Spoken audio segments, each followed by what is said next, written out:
Okay, now I'm going to assume that you've got yourself a tarot deck, and if you haven't, run straight out and find one because they are amazing. What I want to do next is to show you a little bit about how you can do this for yourself, how you can use this deck to interpret all sorts of things in your life. Now, the easy way, sort of an easy way, is you can go online. There's a lot of tarot readers out there, and I follow a few, and they will read your cards for you, or rather, they read for the collective. So the idea is, if you happen upon it, it could mean something for you. Nothing wrong with that. But what I would like to do is to empower you to be able to do that for yourself. Not so that they can go out of business and that you'll never follow them, because I still do. I still like, oh, I think that might hold a message for me. It feels right. Great.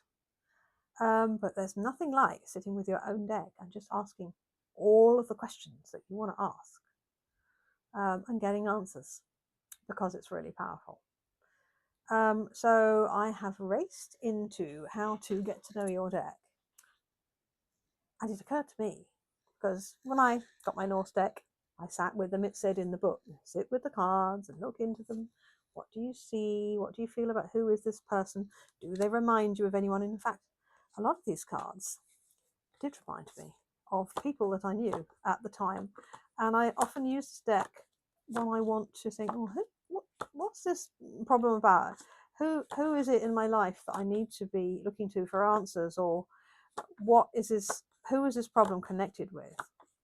Now I'm just going through them because I want to show you.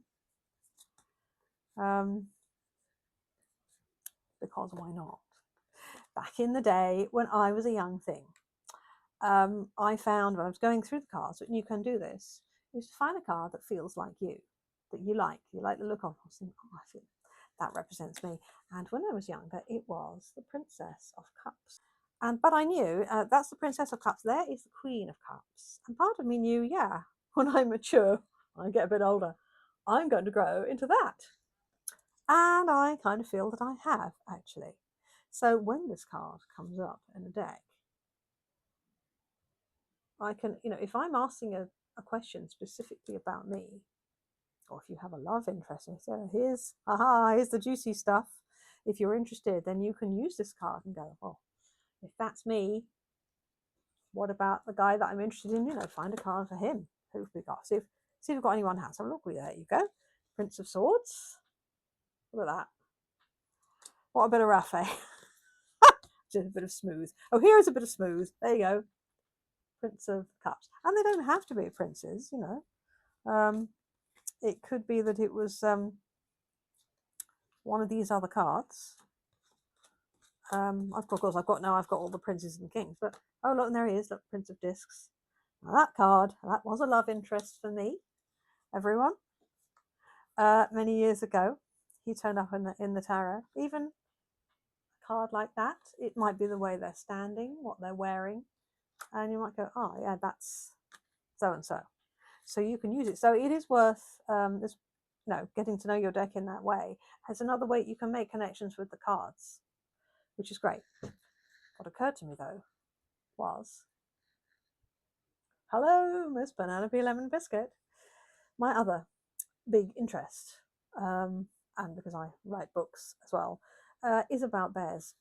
And I have written quite a lot about the types of bears that you will find out there in the world.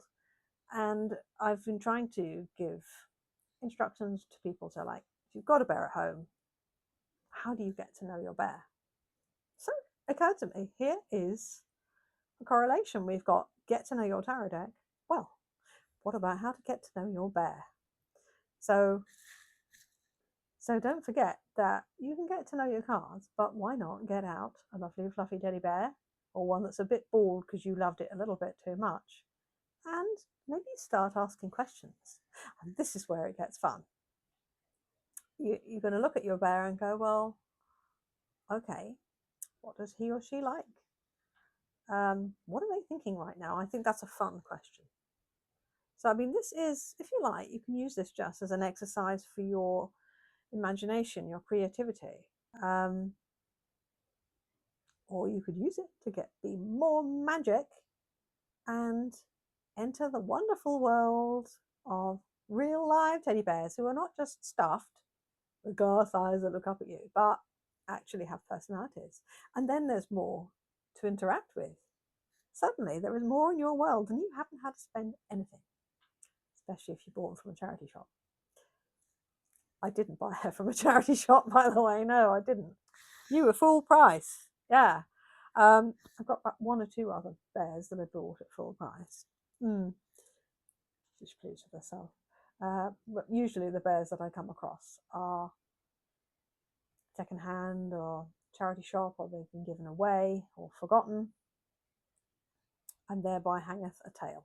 But, think again. Look at the symbols and pictures and things that are around you and start asking a few more questions. Grab your teddy bear, your stuffed octopus, or whoever. Look into the little beady eyes and think, is there somebody in there? Is there a personality? Is there more? For example, get out your tarot card and look into the face and go, does that remind me of someone I know? I think I probably did know one or two Norwegians who looked a bit like that, actually. Well, that's not the close. But anyway, so yes, that is your first lesson on how to get to know your deck of cards. And you're in a bear.